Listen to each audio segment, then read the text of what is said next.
My name is Colonel Miranda Hale. I am 43 years old, and I have served in the United States Air Force for over 20 years. I have commanded rescue squadrons in the worst deserts and mountains, and I have been awarded 3 air medals for pulling people out of danger when everyone else thought it was over. I have flown through gunfire, storms, and the kind of darkness that swallows sound, but nothing, absolutely nothing, prepared me for the silence that waited in my grandmother's living room on the day of her will reading. The air was heavy with the scent of old wood and dried lavender. Every polished surface reflected the soft light of the afternoon sun, but it felt cold. I stood near the doorway, wearing my service uniform, the jacket pressed but worn at the cuffs, my boots scuffed from the tarmac of distant bases. My hair was tied neatly back, no makeup, no jewelry. Around me, my family gleamed like they had been born in a magazine spread. Silk dresses, diamond earrings, gold watches catching every ray of light. They had flown in from their cities and vacation homes, perfumed and polished, ready to divide up a life. "You'll get nothing," my sister Evelyn hissed, her lips curling into a smile that could cut glass. The words snapped through the room like a whip. A few cousins chuckled. Someone whispered, "Poor soldier," just loud enough for the sound to reach me. Laughter followed, muffled by manicured hands. Evelyn turned to the cluster of relatives behind her and said, "She thinks the uniform makes her special. Look at her boots, worn down to nothing." One of my younger cousins lifted his phone and I saw the red recording light. A second later, he muttered to the person beside him, streaming this. Caption: "Broke soldier comes to beg at grandma's will. Hilarious." The sound of a notification pinged from his phone. Someone out there was already laughing at me. My heart pounded, but my face stayed calm. The same discipline that had kept me steady when flares exploded across a combat zone now held me here, rooted, silent. I thought of the night I crouched behind a broken wall in Kandahar, waiting for the extraction chopper with 2 injured airmen under my arms. Panic had no use then, and it had no use now. The room buzzed with soft conversations, brittle laughter, and the clink of ice in glasses. I kept my hands behind my back and stared at the family portraits lining the wall, generations of Hales smiling in oil paint, their eyes avoiding mine. The lawyer, Mr. Preston, cleared his throat. He was a silver-haired man in a dark suit, his face as composed as marble. He placed a thick leather folder on the table and opened it with slow, deliberate movements. For a moment, he glanced in my direction, and I caught a flicker of something in his eyes. Acknowledgement, maybe even pity. That was when the room fell into a hush, the kind that makes your chest feel tight. My sister straightened, her jewelry catching the light like sparks. My parents leaned forward with eager smiles, ready for the confirmation of what they had always believed, that the soldier in the corner was invisible, forgettable, disposable. The lawyer began to read the official documents. His voice was even and professional, each word landing like a stone on a still pond. "To Evelyn Hale," he read, "the primary residence at 125 Oak Ridge Lane, the condominium in Naples, and the majority of the cash assets, estimated at $6.2 million. Gasps and murmurs rippled around the room. Evelyn's mouth curved in triumph. She didn't even try to hide it. She glanced at me over her shoulder, her eyes glinting with cruelty.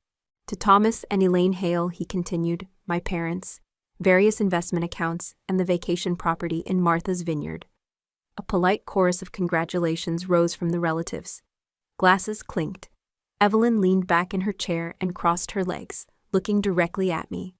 "You see, Colonel," she said loudly enough for everyone to hear, "some of us know how to make Grandma proud. And you'll get nothing." The laughter was sharper this time. My palms warmed, but I didn't move. I felt a deep stillness settle inside me, the same calm that comes right before a storm hits. Then Mr. Preston paused. He closed the folder and pulled out a single yellowed envelope, edges soft with age. The handwriting on it was unmistakable, looping, firm, my grandmother's hand. He looked up at the room. "This letter," he said, "was to be opened only in the presence of Colonel Miranda Hale." Every sound in the room seemed to vanish. Evelyn's smug smile faltered. My parents exchanged a quick, nervous glance. I stepped closer to the table, the floorboards creaking under my boots. Mr. Preston slit the envelope and unfolded the letter with care, His voice softened as he read, "My fortune will not go to the greedy. I leave my true legacy to the one who has lived with honor, asked for nothing, and held this family's name with quiet dignity." He looked up and met my eyes. "Congratulations, Colonel," he said, his voice clear and steady. "It's all yours." The room froze. For a heartbeat, no one breathed. Then Evelyn's voice shattered the silence, raw and jagged. "No, no, this is wrong. This is a joke. It can't be her." I drew in a long breath, steady and deliberate. Inside, there was no gloating, no sudden joy. Only the gravity of the moment pressing down like the weight of my flight helmet. My eyes moved slowly across each stunned face. My sister, pale and shaking. My parents, stiff as stone.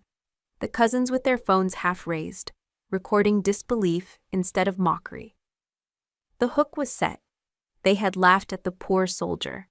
They had said I would get nothing, and now the fortune, the house, the land, and the name itself belonged to me. I didn't say a word. I let the silence do what words never could. I stayed silent as the room around me slowly erupted into whispers, denial, and sharp breaths. The weight of what had just happened pressed down on me, but inside, my mind drifted somewhere far softer. My eyes wandered to the window, where sunlight broke through the lace curtains and touched the wooden floor. That was when the memory rose up like a warm tide, carrying me out of the cold hostility of the present and back into the summers of my childhood. I remembered the smell first. This house had always carried the fragrance of dried lavender, tucked into tiny fabric pouches in the drawers and closets. Grandma said it calmed the heart and cleared the mind. When I was 8, I used to follow her through the hallways, the scent trailing after us as if the walls themselves were breathing. Outside on the porch, the wind would catch the old chimes she had hung by the door. They weren't fancy, just copper tubes and a wooden disc. But when they sang, the whole yard seemed alive. That sound is stitched into my memory like the hum of an engine on a night flight. I saw her again in my mind. Small, strong, with a sun hat that tilted when she bent to tend her flowers. Her hand was warm when it wrapped around mine, guiding me down the garden path lined with marigolds and daisies. We would stop by the fence where the honeysuckle grew, and she would crouch to meet my eyes. "Smell this," she would say, and I would inhale the sweetness like it was a secret. That garden was my first runway, and she was the only one who believed I could take off. One afternoon, after I had spent hours lying in the grass staring at the sky, I ran inside with a notebook I had taken from my school bag. It was plain and cheap, and I had started drawing airplanes on the first page. Grandma watched me for a moment, then left the room without a word. She returned with a small leather-bound journal. Its cover was soft and warm from her hands. She placed it in front of me and said, "Every pilot needs a logbook, even if the only flights are in your dreams." I still remember the feel of that first page beneath my pencil as I wrote my first entry. "I want to fly where no one can tell me to come down." My letters were crooked, and the pencil smudged my fingers, but she smiled as if I had already soared across the horizon. That notebook became my first true possession, the first thing I protected like treasure. I carried it into the fields, up the attic stairs, and even under the covers at night with a flashlight. Sometimes I would wake in the dark, to find Grandma sitting by the window, looking out at the wind-stirred trees. She had this way of watching the world like it was a living story. One night, I crawled to her side, and she wrapped an arm around me. "One day," she whispered, "they will understand the real value of who you are. You won't have to explain it. Just keep living with honor." Her voice was soft, but it sank deep, past the doubts that had already started to grow in a house where other people's approval was a currency I never held. Back in the present, I could still hear that whisper. My hand drifted to the inner pocket of my uniform, where the old journal rested. Its corners were frayed, the leather cracked, but it was still with me through every deployment, every base transfer, every lonely night in barracks. While my relatives chased inheritances and social appearances, I had carried this tiny book of dreams and flight paths across continents. The living room felt smaller when I returned to it in my mind, the arguments and gasps fading into a dull hum. I could still see the marigolds from years ago, the sun cutting golden edges around Grandma's hat. My throat tightened, but not with sadness. It was something heavier, a mix of love and the quiet ache of being known by one person when the rest of the world chose to look away. That bond was why I could stand there without flinching while Evelyn and the others mocked me. My grandmother had built a shield inside me with her belief, layer by layer, in every warm afternoon and every whispered word. She had given me more than land, or money, or a house with chimes. She had given me a compass, pointing to who I really was. The room snapped back into focus as a cousin's voice rose, sharp and incredulous, arguing about the will. I breathed in slowly, tasting lavender in the back of my memory, and straightened my shoulders. I knew, in that quiet corner of my heart where her voice still lived, that this day was the day she had prepared me for. The wind outside rattled the chimes, and for a fleeting moment, it felt like she was here, reminding me that patience and truth always take flight, even through storms. The voices on the other side of the parlor door snapped the lavender haze in my head back into hard edges. I eased closer, the brass knob cold under my palm, and listened. I knew better than to storm in. I had learned on flight lines and broken airstrips that patience can be a weapon. Mother said, "We file for an emergency competency hearing. We argue undue influence. We ask the court to freeze everything before she moves a dime." Dad cleared his throat. The sound reminded me of a safety being clicked off. "We lean on her service record," he said. "Combat stress, insomnia, isolation. We position this as a tragic case. The public will understand." Evelyn laughed. The laugh was thin and expensive. "I have a crisis manager on speed dial. We drop a profile about the poor soldier sister who lost her way. Give it 48 hours, and the sympathy fund will drown her out," Mother added. "We petition for a psychiatric evaluation. Judges love paperwork. The colonel will fold when she sees the forms." I bit the inside of my cheek until I tasted copper. Training teaches you to breathe through noise. I counted 4 beats in, 4 out. "She is unstable," Evelyn said. "Look at her boots. She lives in barracks. She has no home. This house would overwhelm her." Dad. The letter was sentimental. Courts prefer numbers. We mention market values and taxes and fiduciary duty. We will sound reasonable. My phone vibrated in my pocket. I glanced down. The lock screen bloomed with a video frame from the live stream that had started during the reading. A cousin had captioned it. "Poor soldier shows up for the jackpot. Watch the moment she realizes grandma left her crumbs." The comments stacked like shell casings. "Should have picked a real career. Salute the hustle, not the uniform." Another clip zoomed on my hands. Someone wrote, "Tremor alert." Another replied, "PTSD princess." "We argue that Miranda is isolating Grandma's legacy," Mother whispered. "We say she plans to liquidate the land. Judges hate liquidation stories. They think of farms and family." Evelyn said, "I know an expert to discuss blast injuries and mental fatigue. People eat that up." Dad lowered his voice. The words still carried. "We file an injunction tonight. We describe the colonel as a flight risk." Courts like those phrases. They sound official. No judge wants a headline tomorrow. I pictured their strategy boards, arrows, timelines, the same way I had mapped rescue corridors against mountain wind. It almost impressed me. Almost. My thumb found the edge of the old journal in my pocket. Leather, cracked and familiar.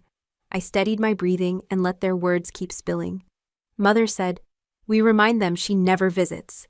She lives out of a duffel. She is married to the sky. No stability." Evelyn. "I will call my influencer friend. We craft the narrative. Poor soldier stays on top of the feed. Pity converts to leverage." The knob cooled under my palm. The metal remembered winter. I released it and stepped back. I had learned a long time ago that you do not win by shouting through a door. You win by choosing the ground and the weather. I slipped down the hallway, past portraits that would not meet my eyes, and opened the front door. The porch air was cool.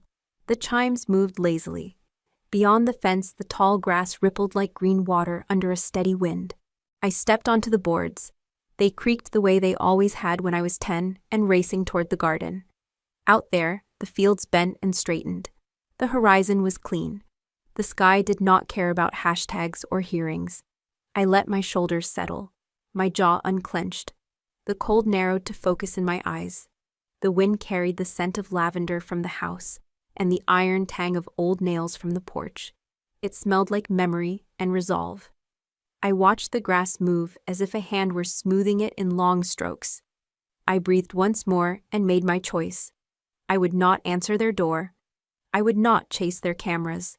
I would fight on quiet ground, with proof, with patience, with law. The chimes lifted and fell, a steady cadence. Somewhere in that rhythm, I heard my grandmother's voice, clear as morning. Hold your course. I kept my hand on the porch rail until the chimes steadied. The wind over the field carried me back to a harsher wind made of sand and heat. 7 years ago, I served as mission lead for a combat search and rescue tasking in a valley that did not want us. A sandstorm rolled over the ridges like a living wall. Grit hissed against the fuselage as we flared into a controlled fall. 2 airmen were down beyond a rocky rise after an engine fire. We had to reach them before the storm erased the map. The sky wore the color of rust. Small arms cracked ahead. Rounds stitched geysers into the sand. The team flattened, then flowed forward in short bounds. Fear tried to speak. Training broke it into parts I could carry. 12 seconds for wind, 30 for time. The ridge loomed, a broken knuckle. We found the first pilot tucked behind a slab, where the wind could not take his last warmth. He was conscious and stubborn. He tried to stand. I put a hand on his shoulder and said we would bring his co-pilot back. Promises are currency out there. You spend them before you earn them. We patched him, marked his position with a panel the storm tried to eat, and pushed east along a cut that smelled like metal. A round snapped past my ear and bit a chip from the wall. We hugged stone and listened. Echoes blurred into noise. I crawled to a ledge that traded comfort for horizon. The world narrowed to a circle of glass. Tan on tan. A figure crouched near a darker smear of scree. The angles were wrong for a survivor. The rifle rested too patient.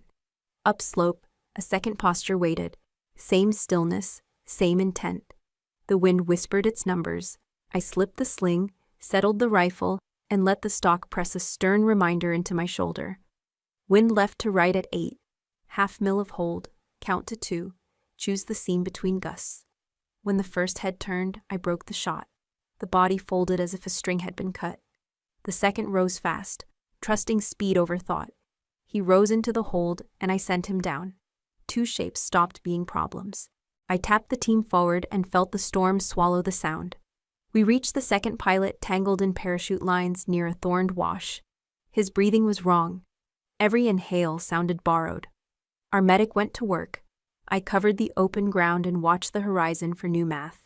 A third shooter probed from the right at a bad angle. The wind tried to unspool the path. I threaded the shot and the medic said, "Thank you," without looking up. We cut lines, sealed a chest wound, and built a carry plan that asked for timing. On exfil, the valley turned to a brown ocean. Rotor wash kicked a tide. The ramp took the first pilot, then the second. I counted breaths at a pulse. 4 in, hold, 4 out. A loop that says, "Stay with me." The escort bird checked in late. When the voice finally arrived, my shoulders dropped an inch. We lifted into grit and followed a sliver of sky. People ask whether I was afraid. Fear is a lever. You pull it when you need the edge. You release it when it starts to pull you back. What I remember most is detail. Dust under a balaclava. The tack of a glove when dried blood says, "Hold still." The stretch before a decision and the snap that follows when metal answers muscle. I tell it plainly because the plain parts carry the weight. If there is tremor in the telling, it arrives later, in rooms where clocks tick too loudly. We brought both airmen home. The paperwork used proper nouns for courage and restraint. A citation landed in my hands. I kept the radio transcript because the thin strip of thermal paper still remembers heat. Years later, lawyers will say combat stress and insomnia. They will be correct in a way that means nothing and everything. I will not decorate their claims. I will hold my silence the way I held that ridge, with patience and a clear field of fire. I learned a simple thing in that storm. Not every fight is won by louder voices or harder hands. Sometimes victory belongs to the one who watches, to the one who waits for the right second and spends it without flinching. I kept that lesson as I keep my grandmother's journal, close to the body, ready when wind begins to rise again. I left the porch when the chimes settled and climbed to Grandma's room, the air still shaped by lavender and starch. I set my cap on the dresser and opened the top drawer. At the back, my knuckle found a seam that felt wrong. I pressed. A soft click answered. A shallow panel moved inward. Behind it sat a metal box, dull gray and heavier than it looked. The brass key from the will turned with a small sigh. Inside lay a flash drive taped to a thick envelope with my name in her looping hand. I sat on the bed and slid the letter free. I unfolded it and read. My Miranda, if you are reading this, the house is loud. People speak louder when they are afraid. You will not win by shouting. I prefer plans. The accounts you will not see in the packet are held at Whitestone Trust under a custodial number. Mr. Preston knows the contact. The assets are not the point. The conditions are. I executed a second instrument that is precise and narrow. Any person who cuts you off from me, interferes with your correspondence, or publicly soils your name forfeits any claim that might otherwise pass to them. I have appointed a trustee to enforce this without delay. You will hear talk about combat stress and fatigue. Let them talk. Your service is a ledger I admire. I kept records they do not know exist. Hallway cameras, phone bills, certified letters returned marked, refused, dates and times. Mr. Preston holds sealed copies. The enclosed drive contains an index and a mirror. If anyone claims confusion, I have signed an affidavit before a notary describing what I saw and what I was told to believe. Truth is quiet. It needs a keeper. The flash drive wore a tiny paper label that said chimes. Downstairs, the wind moved the tubes. The thin notes climbed the stairwell. I opened my field laptop, slid in the drive, and a prompt asked for a passphrase. I typed the word that holds every summer here and watched folders appear in rows. Hallway west, foyer, mailbox, front porch, calls, affidavit, amendment. I opened the affidavit. Her signature was steady.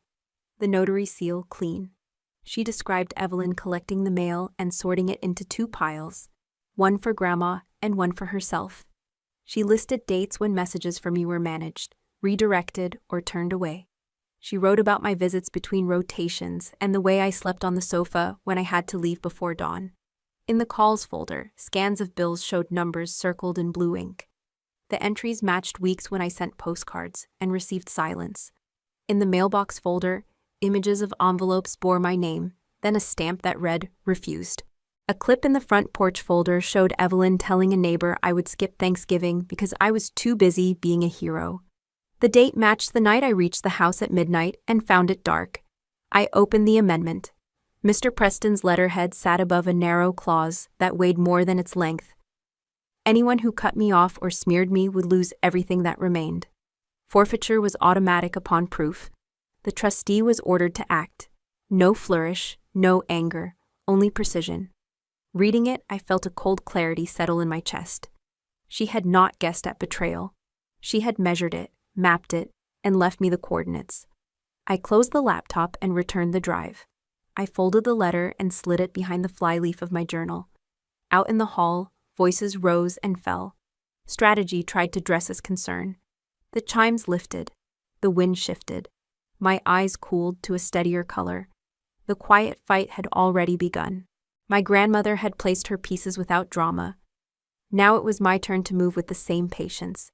I tucked the key into my pocket and felt its small teeth against my fingers, a reminder that plans can be gentle and still cut true. I would not chase noise. I would let proof do its work. I would let proof work quietly. I came downstairs at first light and found a courier envelope on the foyer table. The return address was my parents' law firm. The crest gleamed behind glass. I slit the seal and slid out a stack of papers titled Petition for Emergency Guardianship and Temporary Injunctive Relief. In measured clauses, they alleged I was unstable and susceptible to undue influence. They asked the court to freeze assets, appoint a guardian, and order an immediate psychiatric evaluation. I read the petition like a flight checklist, line by line, then again for traps. They quoted journals on combat stress and insomnia. They listed my deployment dates like time zones could diagnose a mind. An expert they hired wrote an opinion without meeting me. Using photographs and headlines, he labeled me high risk for impulsive decisions. He recast discipline as rigidity and vigilance as paranoia. He spelled my rank correctly and my character poorly. The exhibit stung more than the petition. My mother's declaration claimed I had withdrawn. That structure ruled me, that I avoided parties. My father wrote that I was brave but married to risk, that the military trained me to see threats where none exist, that a state required softer hands. A cousin recalled a barbecue when a car backfired. I turned toward the sound fast. They tried to alchemize caution into weakness and memory into defect. I squared the stack on the dining table and looked at my reflection in the curio glass. A woman in uniform stared back with calm eyes. The cuffs were worn from flight lines. The jaw had learned weather. I carried the packet upstairs to my grandmother's room. Lavender waited in the curtains. Dust moved in the light. The chimes kept time. The room smelled like summer and resolve. It reminded me how to breathe. By noon the doorbell rang. I opened the door to find Evelyn on the porch with a man in a navy suit behind her. She held a folder and a pen. Our father's voice drifted from the walkway, steady. Evelyn kept her eyes on the page. We need to move quickly. The court needs clarity. This is a formality. Her smile was tired. Our father said, "Sign your statement. It will reassure the judge." I did not argue. The porch boards creaked. The chimes answered the wind. Evelyn signed her declaration. The pen scratched a loop. Pressure darkened the line. When she passed the folder back to the messenger, her fingers brushed mine. Heat, then a retreat, like touching a stove. For a breath her eyes lifted and doubt broke the surface. The man in the suit thanked her. Our father nodded, already speaking into his phone. I took the new documents to the writing desk and opened the metal box my grandmother left me. I laid the filings beside her affidavit and the amendment that ordered forfeiture for anyone who smeared my name or blocked my calls. Paper met paper with a soft accord. I logged the time in the back of my leather journal. Habit is a runway when weather turns. I listened until the quiet felt like a shield. Beneath that quiet, I heard their plan forming. Guardianship would open the vault. A freeze would starve my ability to act. An evaluation would paint me with a brush chosen by their paychecks. They hoped I would lash out in public and confirm their story. I stepped to the window and watched tall grass lean in wind. The field did not care about filings. It moved and returned, patient as tide and stubborn as stone. At 4 a deputy knocked. His uniform was neat, his face professional and kind. He handed me a summons and an order to appear. The petitioners requested temporary restraints, barring me from moving funds or altering records until the hearing. He glanced at the flight badge on my jacket. Respect crossed his eyes like a brief salute. I signed his form, thanked him, closed the door, and placed the packet beside the complaint. This was the microspike, the moment that tempts noise. A different person might call reporter or flood a feed with rebuttal. I chose the lesson the valley taught me: watch, measure, move once with purpose. I anchored the papers with my grandmother's journal and breathed lavender. The wind pressed the chimes into a melody. My pulse matched their rhythm. I stepped onto the porch, scanned the fields, and held my course. The sine wave rose, the tension held. I took the summons to the writing desk, powered up my field laptop, and slid the flash drive labeled chimes into the port. The passphrase screen appeared like a door I had already opened. The folders waited in clean rows. I selected Hallway West.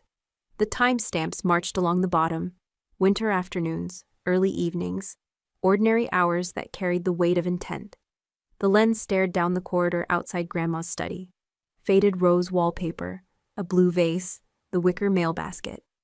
Evelyn stepped into frame in a silk blouse. She glanced both ways, her hand dipped. She lifted envelopes. My name faced the camera. She tore the flap with a smooth, practiced motion. Scanned, folded, slid the letter into her purse, slipped a gardening catalog onto the table as camouflage. The pattern repeated on 3 dates. The same posture, the same theft of paper and voice. I opened foyer.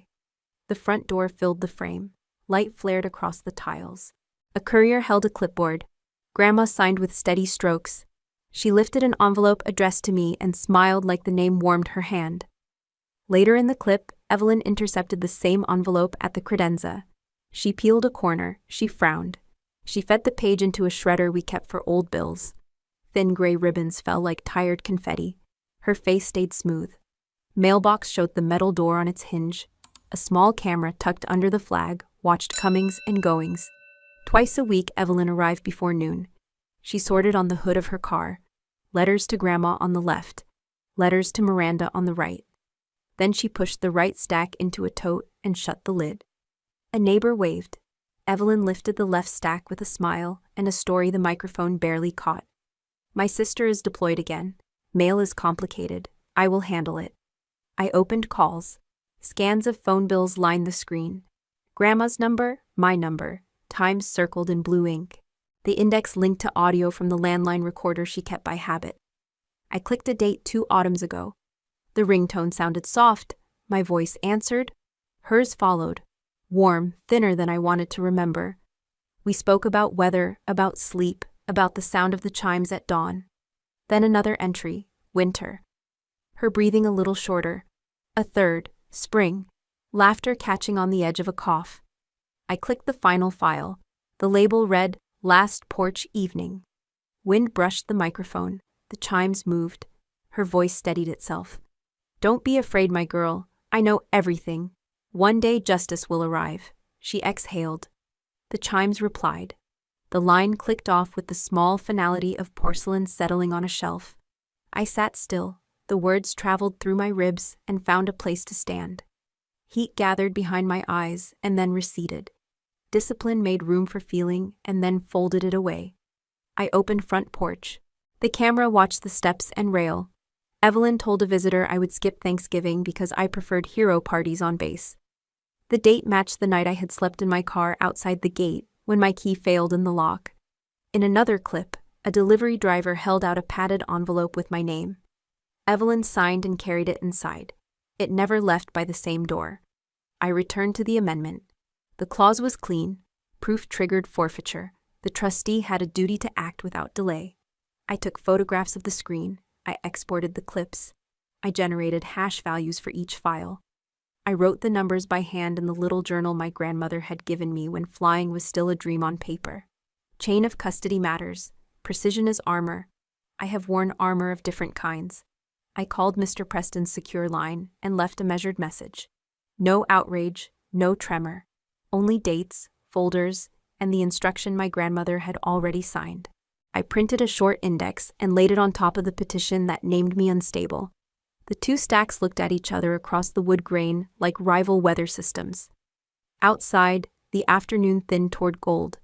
I stepped onto the porch and let the wind carry the scent of cut grass and the distant river. The chimes set a tempo the heart could keep. I thought of the valley, of wind holds and patient marks, of choosing 1 second and spending it without waste. This would be the same. Evidence first, motion second, courtroom third. I placed the flash drive back in its cloth envelope. I locked the metal box. I steadied my breath. Feeling rose, feeling settled. The line held. The quiet fight had begun in full. The county courthouse was smaller than I expected. It sat on a quiet street between a shuttered hardware store and a church with a leaning steeple. Inside, fluorescent light hummed above metal benches, and the air smelled faintly of dust and lemon cleaner. The clerk led me into a courtroom no bigger than a classroom. The walls were pale, the floor tiled, and the cold light fell across the polished tables where paper and intent waited. My family was already there. Evelyn sat with her hands folded, her hair perfectly arranged, eyes lowered like an actress in rehearsal. My parents flanked her, their suits sharp, their expressions rehearsed into concern. 2 cousins lingered in the back row, phones off but curiosity alive in their posture. Across the aisle, the attorney they had hired, a tall man in a gray pinstripe, adjusted his cufflinks and smiled as if the outcome were already engraved. The judge, an older woman with steel-colored hair and no visible patience, called the session to order.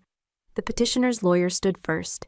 His voice was smooth, every syllable wrapped in polish. "Your Honor," he said, "we are here because this family faces an urgent risk. Colonel Miranda Hale, though decorated and undoubtedly brave, suffers the lingering psychological effects of prolonged combat service. Her judgment, under stress, may falter. The estate left by her grandmother is vast. Without the court's intervention, mismanagement is imminent and irreversible. He clicked a remote, and a screen behind him flickered to life. Images from my service appeared in sequence. Me crouched behind a wall of broken stone, desert wind whipping my hair. Me cradling a wounded airman, my face drawn tight. Me in a helicopter, goggles reflecting flares against a night sky. In the last photo, taken by an embedded journalist, my eyes were red and wet with grit and fatigue. The lawyer paused the frame, letting the image hang. "This," he said, turning to the judge, "is a woman carrying invisible scars. She has isolated herself, speaks rarely to family, and reacts to sudden noise with fear. The family's concern is not greed, but safety, for her, and for the legacy entrusted to her care." The room went silent except for the low hum of the lights. My pulse stayed steady. I had learned long ago that silence can be armor if you hold it long enough. I kept my hands folded on the table and waited until the lawyer had stacked his papers and taken his seat. The judge turned to me. "Colonel Hale, do you wish to respond?" I rose, smoothed the crease of my uniform, and spoke softly. "Yes, Your Honor. I served my country for 20 years. I have been under fire and I have lost friends. I know what stress looks like, and I know how to manage it. My grandmother knew it too. She prepared for this day. With the court's permission, I would like to present evidence." The bailiff carried my laptop to the evidence screen. I opened the folder labeled Chimes. "This is camera footage from my grandmother's home," I said. "Installed at her request. It documents interference with my mail and communication." The first video rolled. Evelyn in the hallway, tearing an envelope with my name on it and sliding the contents into her purse. Gasps rippled across the room. The second clip played, her feeding another letter into the shredder, the thin strips falling into the bin like gray rain. My parents shifted. Evelyn stared at the table as if the grain might open and swallow her. "Next," I said, "is a recorded call from her landline, time-stamped 6 months before her passing." I pressed play. My grandmother's voice, thin but steady, filled the courtroom. "Don't be afraid, my girl. I know everything. One day justice will arrive." The judge's pen stopped moving. The lawyer in pinstripes froze mid-page. Behind me, a cousin inhaled sharply, and the sound bounced in the cold room like a dropped coin. "This," I said, "is why she created a conditional amendment. Anyone who blocked my letters, intercepted my calls, or defamed me forfeits their claim automatically. Mr. Preston, the trustee, holds the originals. I am simply honoring her wishes." The judge leaned back. "Have the petitioners reviewed this evidence?" The attorney stammered. We were not aware." Vertical spike. The silence cracked into whispers. My family's performance faltered. My mother's hand twitched toward Evelyn, who sat rigid, face pale. My father stared at the table, jaw tight. The cousins in the back whispered to each other, their earlier confidence draining into awe and disbelief. I returned to my seat and folded my hands again. My heart stayed calm. This was the lesson of the valley and the chimes. Observe, wait, and move only when it matters. In that cold courtroom, I felt my grandmother's presence like the weight of a steady hand on my shoulder. Justice, quiet and precise, had finally stepped into the light. The judge recessed for 10 minutes, leaving the courtroom in a charged silence. Papers rustled, shoes scuffed the tile, and the hum of the fluorescent lights filled the space where my family's confidence had once been. I remained seated at my table, hands folded, breathing even. Across the aisle, the performance cracked. My mother leaned in toward my father, her whisper sharp enough to cut. "This is your fault. You said she would never find out. You said Evelyn had it under control." My father's face flushed dark red. He jabbed a finger toward Evelyn without looking at her. "She was supposed to handle it. We agreed she would manage the mail. She said Miranda never called back. She said the letters were pointless. I trusted her to keep it neat." Evelyn flinched. For the first time that day, the polished composure slipped. Tears welled at the edges of her eyes, catching the cold light. "You told me to do it," she whispered, voice trembling. "You both told me to. You said it was the only way to protect the estate. I didn't want to shred them, but you said Miranda wouldn't care." Mother's hand gripped her purse until the leather squeaked. "We didn't tell you to put it on camera. We didn't tell you to be careless. All of this." She gestured wildly at the evidence screen, now dark. is because you couldn't be discreet. The judge's clerk returned, reminding them to keep their voices down. But the damage was done. The cousins in the back row exchanged looks of shock and glee. The kind of fascination people feel when a house they thought was solid shows the first signs of collapse. My father turned fully to Evelyn now, his voice dropping but no less lethal. Do you realize what you've cost us? Do you realize she has every recording, every shredder clip, every phone bill? We could have argued sentiment, confusion, anything but this. Now it's fraud, it's breach, it's over. Evelyn shook her head, tears spilling freely. I didn't want to hurt her. I thought if she stayed away, I would finally be enough. You always wanted me to be the one in the pictures, the one with the keys. I thought that was love. Her voice cracked on the last word. For a heartbeat, the courtroom felt smaller, like the walls leaned in to hear the confession. I watched her through the stillness, and for the first time in years, her eyes met mine without malice. Regret lived there, raw and unguarded. I'm sorry, Miranda, she said. So quietly the judge had to lean forward to catch it. I really am. I thought I was doing what they wanted. I thought, if I made you disappear, they would finally see me. The words landed heavier than any accusation. My chest tightened, but I stayed silent. Years of training taught me that sometimes silence speaks louder than any rebuke. The sine wave of the moment shifted. Intensity broke into a soft descent, not of peace, but of exhausted truth. My parents recoiled from her apology as if it were poison. Mother shook her head, muttering, "Foolish girl," while father faced forward, jaw locked, unwilling to acknowledge either guilt or grief. The lawyer in the pinstripe suit sank into his chair, the sheen of victory long gone. He flipped through his notes without seeing them, as if ink and paper could reverse the tide. The judge re-entered, her eyes scanning the room with measured patience. She said nothing about the whispered accusations or the tears. She didn't have to. The collapse of the family had already spoken louder than any gavel. When the session resumed, the formalities felt hollow. My family sat fragmented, no longer a unified force, but a cluster of separate storms, blame, regret, and silence swirling in their own corners. I felt the shift deep in my bones. The battle in court was mine, but the war inside their walls had detonated from within. I exhaled slowly, my hands still steady, and let the quiet settle over the wreckage of everything they had tried to build against me. The wave had risen, broken, and now it receded into the low hum of family tragedy. The judge returned with a thin stack of orders and a voice that did not waver. She reviewed the record, the amendment, the videos, the audio recordings, and the trustee's affidavit. Then she ruled. The will is valid. The conditional amendment is enforceable. The petition for guardianship is denied. The temporary restraints are dissolved. Any claimant who interfered with my communications or reputation forfeits remaining rights in the estate. The court finds no credible evidence that I am unfit to manage or to serve as personal representative. The sound that followed was not quite a gasp. It was air leaving a punctured tire. My mother studied the floor as if it might open. My father kept a rigid posture, bracing for a wave that had already broken. Evelyn closed her eyes and nodded once. Sorrow, not theater.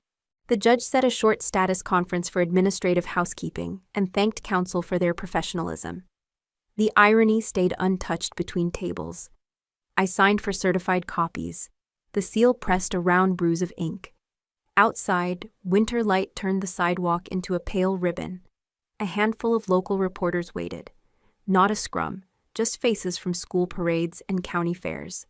I stepped into the air. The flag snapped on its pole. The cold set a clean edge. Someone asked if I felt vindicated. I said the court had honored my grandmother's wishes. Someone else asked if I pitied my family. I said I wished we had found a better road before we needed a judge. By evening, the county paper posted its headline. Colonel inherits farm, family rebuked. Judge cites secret recordings. The lead photo showed me at the door, uniform simple, hair pulled back, jaw set in a line I did not rehearse. Comments gathered like drift beneath the article. Some called me heartless and said I should split the estate. Others called me disciplined and said the law had finally favored a woman who served. A national blog grabbed the story and sharpened it for clicks. Framing it as culture war, the nuance fell away. Talk radio made room in the commute hour. One host said military discipline does not equal financial wisdom. Another said the public loves a uniform until the wearer stops apologizing. A retired JAG officer explained the amendment in patient sentences. His voice sounded like granite. He said the law is a ledger. Write in ink. A local pastor wrote an op-ed arguing that forgiveness and accountability are not opposites. They walk the same road at different speeds. Then came the clip. A bystander recorded me leaving the courthouse, pausing to let an elderly man pass with a walker, then stepping into the light. The frame stayed steady. The audio caught the flag snapping and the automatic doors sighing shut. The caption was simple. She did not gloat. She just left. The video moved faster than the article. On one platform, comments formed clean opposing columns. She looks cold. She looks composed. She looks like someone who has done this before. She looks tired. One user wrote that discipline without compassion hardens into ice. Another replied that compassion without boundaries becomes a wound. I read enough to take the measure, then close the apps. Public weather shifts by the hour. A pilot respects wind. A pilot does not argue with it. Voicemail filled with strangers who said they were proud, with others who said I had broken an ancient rule. I saved a message from a former crew chief who remembered my voice on the radio during a bad night. The clip had dropped him back into a hangar where we counted the living and promised to bring the rest home. Before bed, I walked the fence line. The stars had not changed their habits. The house creaked like a ship in harbor. Through the kitchen window, I watched steam rise from a kettle left on low. It curled and disappeared. A small weather system of my own making. The paper posted a balanced follow-up. Not everyone read that far. An email from Mr. Preston arrived with the signed orders and a note about the trustees' next steps. Another email from a reporter asked for comment on the family's reaction. I archived it without reply. At midnight, I stood on the porch and let the cold set its teeth in my sleeves. The chimes struck a slow measure, metal touching metal, patient and clear. Somewhere a dog barked. The sound thinned into distance. I thought about mercy, about what it does and does not require. I thought about how we sometimes pretend to love people by letting them land punches and calling it care. The court had finished one kind of work. The other kind would begin in kitchens and on porches, without cameras, without seals. When I finally slept, the phone lay face down on the dresser. The orders rested in a folder beside my grandmother's letter. The decision would be parsed by strangers in coffee lines. For me, it meant the ground had stopped sliding. The house had found its footings again. Justice is not a fanfare. It is a level surface. You feel it when your weight no longer tilts to one side. I drove home from the courthouse with the heater low and the radio silent. The farm met me with long shadows and a sky rinsed clean by wind. Inside, the house felt larger than it had in years. Victory can make rooms ring. I set the folder with the orders on the dining table, next to a bowl that still smelled of lemons and soap. Footsteps did not answer. The walls held their breath. I walked the hallway slowly, touching the frames of photographs without pausing to study the faces. At the end, my grandmother's bedroom waited with its familiar order. Quilt tight, curtains straight. A glass of water on the nightstand with a ring of sunlight caught in its rim. I opened the window an inch and let the cold lift the scent of lavender. The chimes on the porch answered with a cautious song. Metal greeting wind like old friends who speak in few words. In the study, I found the journal she had given me when I was a child. The leather cover was cracked where my thumbs always pressed. I opened to the first page, the pencil still faint but legible. I had written in a hand that wandered, I want to fly high like a hawk. The letters rose and fell like little hills. The sentence was more hope than grammar. It felt true anyway. I sat on the floor with my back against the bookshelf and read entries I barely remembered writing. Drawings of wings, measurements of model planes, a list of chores I traded for extra time at the county airfield, a pledge to save lawn money for flight lessons. I remembered the first time I touched a yoke. The trainer smelled like vinyl and dust. The runway narrowed into a ribbon. The earth fell away not with arrogance, but with gratitude.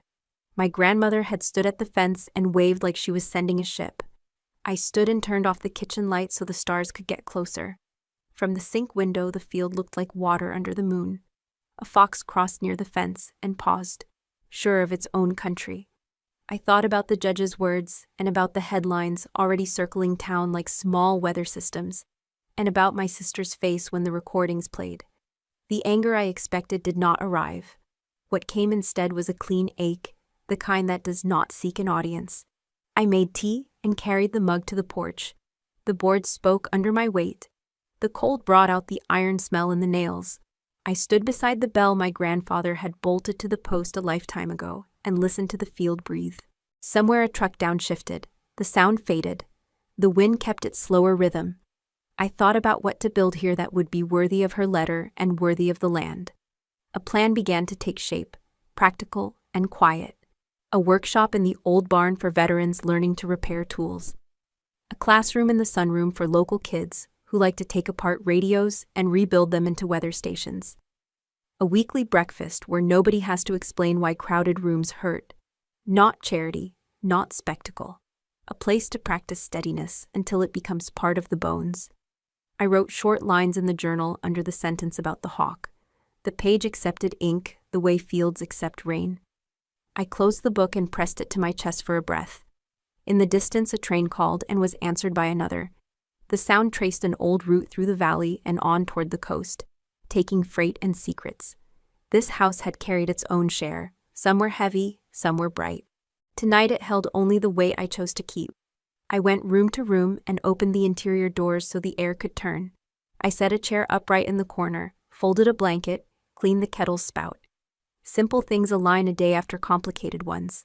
When I finished, I returned to the porch and watched the last porch light in town blink out. The chimes settled into a final bar, then waited. I did not feel triumphant. I felt ready. Tomorrow would bring more questions, and probably more talk shows, and more strangers with advice. Let them talk. I would take the first step of the plan before breakfast, and another step after lunch, and a third before the stars came back. The hawk in that first sentence was not chasing glory, it was finding lift. I closed the door softly and let the house keep watch while I slept. Spring settled over the farm like a quiet handshake. The frost retreated to the edges of the fence lines, and the soil turned soft under the heel. I walked the property with a notebook in hand and my grandmother's journal tucked into my jacket pocket. Her words had become a compass, and the inheritance she left me felt less like a trophy and more like raw material. I chose the far field beyond the old barn for the first project. It had enough open ground for tents and low ropes, and the creek nearby could serve as a natural obstacle and a place to sit and listen to water speak. I drew rough plans, a survival course, a fire circle, a simple barracks-style lodge that could host weekend retreats. This would not be a museum of my victories. It would be a place for others to find their balance, the way I had found mine under the desert sky and in the quiet of this porch. Within 2 months, hammers and saws replaced the silence. Local contractors helped me convert the barn into a gear shed and a classroom. A retired Marine named Carter, who ran the county hardware store, volunteered to teach basic carpentry to high school kids who wanted summer jobs. He said he came for the work but stayed for the coffee and the smell of cut pine. We called it the Hale Training and Resilience Camp. Invitations went to nearby VA centers and youth programs. The first weekend brought 12 veterans and 6 teenagers, all of them strangers, all of them wary. I met them by the fire pit, the air scented with fresh cedar chips. We start simple, I told them. Shelter, fire, water, navigation. You learn how to stand steady in the woods, and you'll find you can stand steadier in the world. The first microspike came that evening. A former Army medic named Luis sat by the fire with his hands buried in his pockets. He hadn't smiled all day. Then one of the teenagers, a lanky kid named Micah, accidentally dropped a marshmallow into the flames. The goo caught, hissed, and launched like a comet onto Luis's boot. Micah yelped, Luis jumped, and for the first time in months, according to his sister, he laughed. A deep, surprised laugh that rolled around the circle like a warm front. The next day we ran the low rope course. Teams worked in pairs, veteran and teen. They lifted, spotted, and encouraged one another over walls and through suspended logs. Music played softly from a portable speaker, simple acoustic guitar, the kind that eases the air instead of filling it. I watched from the edge, my boots in the grass, and felt the rhythm of something I had almost forgotten. Joy without noise. Evenings ended with reflection. We sat in a circle, the fire a steady heart in the center, and shared moments of gratitude. A Navy mechanic said he finally slept through a night without checking the door. A 16-year-old girl said she had never talked to a soldier before, but now wanted to write letters to those still deployed. I wrote in my journal that night, "The camp is not mine, it belongs to anyone who finds a piece of themselves here." The local paper ran a small feature titled, "From Courtroom to Campfire, Colonel Hale's Quiet Mission." Photos showed veterans teaching teens how to start fires with flint, and one picture caught a group laughing mid-struggle over a tarp in the wind. Comments under the article were kind for once. "Healing looks like work and dirt under the nails." By summer's end, we had run 4 sessions. The barn smelled of rope, pine, and coffee. The flag outside lifted in the breeze above the words, stenciled on a wooden arch, "Hold your course." My grandmother would have approved. The house, once heavy with echoes, now carried footsteps and the low hum of purpose. The 5th weekend of camp began on a cool Saturday morning. Dew clung to the grass, and the first group of teens had just finished raising tents with the help of 2 veterans. I was adjusting a pulley line near the rope course when a car slowed on the gravel drive. It was an older sedan, clean but plain. The door opened and Evelyn stepped out. I almost didn't recognize her. Gone were the silk dresses, the high heels, the polished armor she wore in every family photo. She had on jeans, a navy hoodie, and sneakers that looked new but humble. Her hair was pulled back without fuss, and for the first time, her eyes met mine without calculation. She walked up slowly, hands in her pockets, stopping just shy of the rope course. "I'm not here to ask for forgiveness," she said, her voice catching on the morning air. "I know I don't deserve that yet. I want to help. This place," she glanced around at the flags, the laughter of kids carrying water buckets, the veterans giving quiet instruction. "It feels like something worth protecting." I studied her for a long breath. The past didn't vanish, but it softened around the edges. I nodded once. "We don't need apologies to start work. We need hands that show up." Her shoulders lowered, attention breaking. "I can organize supplies, run errands, whatever you need. I'm good at lists, and I want to learn from them too. Maybe it's time I build something that's not about me." That afternoon, Evelyn carried crates of rope and harnesses from the barn to the field. She listened more than she spoke. A retired medic showed her how to secure a line knot for the climbing wall, and she fumbled, then laughed quietly at herself. It was the first shared laugh between us in over a decade. The sine wave of the moment rose and then softened. Watching her hand a water bottle to a teenage camper, I felt something I hadn't expected. Relief? Not absolution, not trust restored overnight, but the first stone of a bridge placed in clean soil. At sunset, we gathered at the fire pit. The veterans told stories, and the teens leaned in, catching pieces of courage and humor.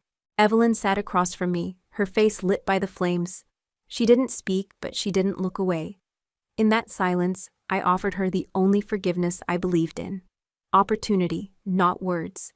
She stayed to stack wood after the fire dimmed, and when she left, she promised to come back next Saturday. I stood on the porch later that night, journal in hand, and wrote, "Sometimes redemption doesn't knock. It just shows up ready to work." The chimes on the porch swayed in a gentle wind, and for the first time, their song carried no ache, only a quiet, enduring hope. I found it on a quiet Sunday after the campers left. The house held its breath the way empty houses do between footsteps. Sunlight crossed the desk in Grandma's study and turned the dust to slow gold. I opened the middle drawer to file receipts, pushed past pencils and paper clips, and felt a ridge at the back. A press with my thumb and a thin panel lifted. A shallow compartment waited, lined with linen the color of cream. In it lay a small pocket watch, a nickel case scuffed to a soft shine by years of hands. I pressed the crown. The lid sprang. A clean tick rose like a tiny heart. Inside the lid, an engraving caught the light. 4 words, simple and absolute. "You are my pride." My throat tightened as if the phrase had weight. I have seen medals pinned and orders stamped. None of them felt like this little circle of metal that knew my name. I checked the time. The hands made their steady promises. I listened. The rhythm steadied something in me that the courtroom had shaken. I closed the watch and felt the tick continue through the case. Persistence without fanfare. I kept it open on the desk while I sorted the drawer. At the back lay stamps, a roll of twine, and a folded recipe card for peach cobbler in Grandma's hand. Ordinary things that make a life. I slipped the watch into the pocket of my field jacket and walked to the porch. The chimes answered the door with a bright, quick run. Outside, the training field glowed under a high blue sky. Tents stitched shadows across the grass. The rope course cast neat lines. Veterans checked carabiners. Teenagers joked in the careful way kids do when they are happy and not sure it is allowed. Guitar notes drifted from the barn. Not a performance, a kindness. I crossed to the range. Luis was setting paper targets and coaching breath control. In through the nose, hold, let it go slow. His words rode the air like a steadying hand. A shy boy I know as Theo lifted his shoulders, then let them drop. His hands stopped weaving. The first shot went wide, the second brushed the ring, the third cut the paper clean. He exhaled. I nodded. The pocket watch ticked against my rib. At the creek, a retired crew chief taught knots. A girl with a blue bandana curled her tongue in concentration and finally set a bowline that held under a hard tug. Her smile started small and spread until it brought her friend with it. Small victories stacked into a wall you could lean on. That, I thought, is a legacy fit for the ground that raised me.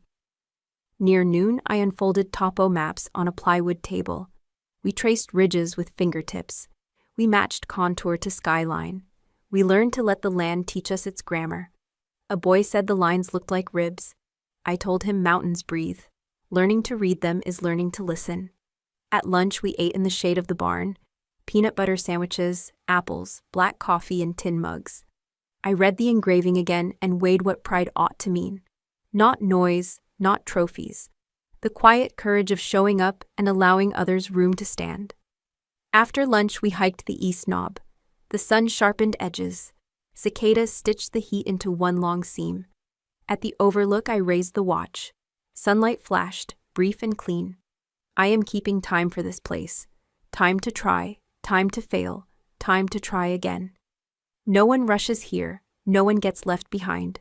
On the way down, we passed the balance log. A veteran who avoids crowds stepped onto the beam. His breath shortened. His hands lifted. Without a word, 3 kids and Carter formed a soft circle with outstretched arms. The log shook, steadied. He crossed. Near the end, he laughed at himself, and the sound unknotted the air. That was the day's microspike, not dramatic, decisive.